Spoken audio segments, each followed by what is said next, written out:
These white sculptures were the most wonderful objects that Winkleman had ever seen. And he decided there and then to dedicate his life to persuading the world of their beauty. He knew that he had to begin in Rome.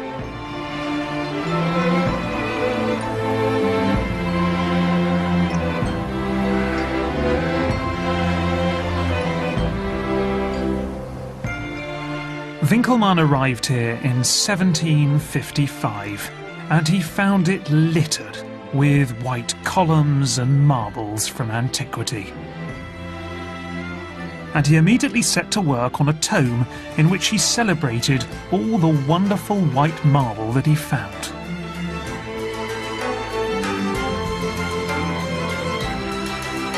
Words spilled from his pen as he swooned over the Belvedere torso and the writhing limbs of the Laocoon.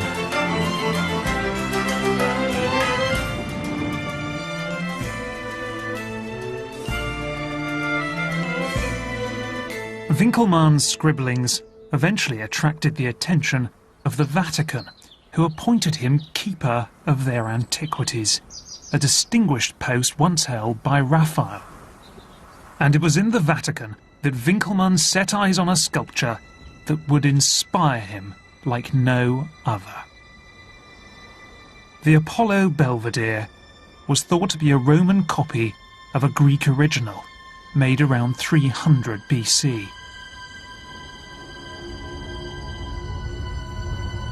Rosy beauty wantons all down the godlike figure. Such organs human nature knows not. The liquid hair, like tendrils kissed by zephyrs. Winkleman thought this was the most beautiful man he had ever seen. In fact, just the sight of him got Winkleman hyperventilating, because Apollo seemed to have everything.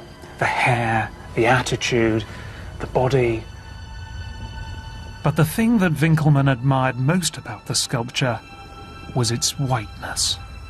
Look at it, and there are no garish colours, there are no vulgar patterns. It's stripped back, it's restrained, it's intellectual. I mean, this is art that's not there to flatter the eyes, it's there to stimulate the brain. And this proved to Winkleman how sophisticated the ancient Greeks really were.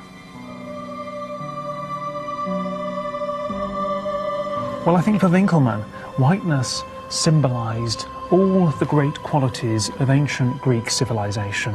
It symbolised beauty and health and simplicity and restraint and reason. Now, these were the values that he wanted his age to take up, so his contemporaries could become as great as the Greeks and as beautiful as Apollo.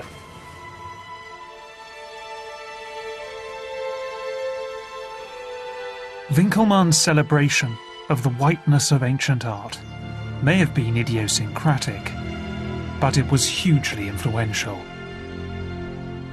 Winkleman's legacy lives with us today. It is one of the great things that accounts for the way in which we venerate the ancient world.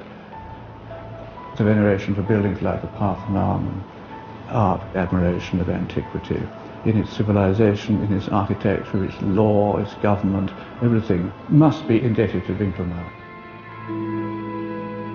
Winkleman had pointed the way to a new white utopia based on antiquity, and in the years after his death, classically inspired temples and sculptures came to adorn cities around the world, and more than anything else, they were white.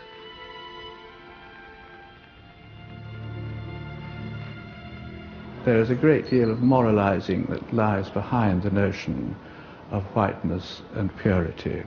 Winkleman said that we should return to the purer style of the past, and that this would make ourselves pure.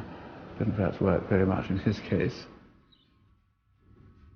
But Winkleman's dream of filling the world with the pure white of antiquity would be realized not in Italy, but in the north of England.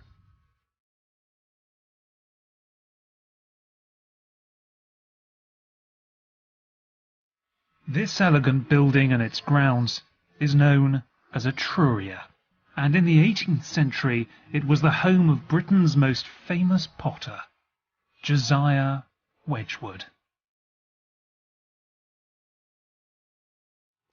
Josiah Wedgwood